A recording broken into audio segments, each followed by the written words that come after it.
BJP से संबंध को लेकर आरएसएस ने एक जो तस्वीर है वो साफ कर दी है। आरएसएस के अखिल भारतीय प्रचार प्रमुख सुनील अंबेकर का एक बयान सामने आया है और 100 सालों का इतिहास ही सभी सवालों का जवाब है, वो कह रहे हैं। बीजेपी और संघ के बीच समन्वय की कमी को लेकर उनसे एक सवाल पूछा गया था। सभी मुद्दों का समाधान किया जाएगा, सुनील अंबेकर का यह कहना है।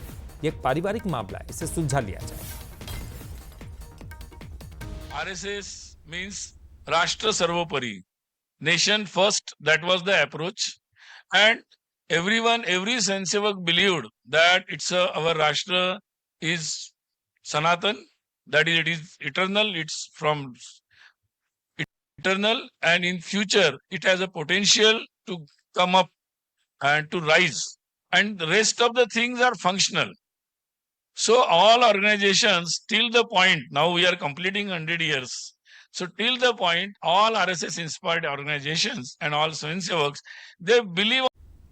और चलिए इस पर ज्यादा जानकारी के लिए बात करेंगे। हमारे साथ हमारे न्यूज हेड शरद द्विवेदी जी जुड़ गए हैं। शरद जी, अब बीजेपी और आरएसएस के संबंध को हर कोई जानता है और चाहे भले ही सामने से कबूल करे या ना करे, लेकिन आखिर ऐसी क्या वजह आन पड़ी कि अब जाकर आरएसएस को इन संबंधों के बारे में बात करनी पड़ रही है? देखिए, इसमें कुछ बहुत नया नहीं है ललित, और आरएसएस हमेशा अपना एक एक शब्द नपा तुला और एक एक शब्द बहुत सोच समझकर सामने रखता है, खासतौर से जब मीडिया से बात होती है।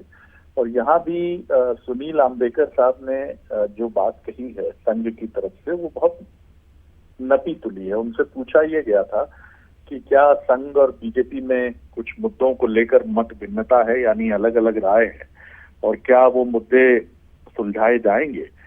तो उन्होंने इस पर कोई स्पष्ट टिप्पणी करने के बजाय ये कहा कि आरएसएस और उससे जुड़े जितने भी संगठन हैं वो सब अपने बीच चर्चा को जारी रखते हैं। और अगर आपको ये सब देखना समझना है तो पिछले 100 वर्षों का इतिहास आप देख सकते हैं।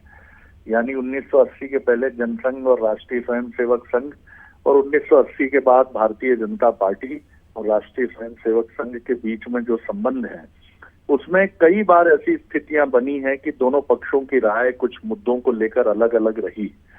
अटल बिहारी वाजपेयी जी की सरकार के समय भारतीय मजदूर संघ और दत्तोपंत ठेंगड़ी जी, जो कि बहुत ही सीनियर और बहुत ही मजबूत बैकबोन रहे हैं संघ की, उनकी बहुत आर्थिक नीतियों को लेकर बहुत मत भिन्नता थी और उन्होंने उसको जाहिर भी किया हमेशा। तो संघ की तरफ से उनका कहने का भावार्थ यही था कि हमारे बीच में जो भी मसले हैं वो उस बातचीत संवाद से सुलझा लिए जाते और हम उसको लेकर आगे बढ़ते हैं। लेकिन उन्होंने ये भी नहीं कहा कि हमारे बीच में कहीं कोई मत भिन्नता है या मतभेद है।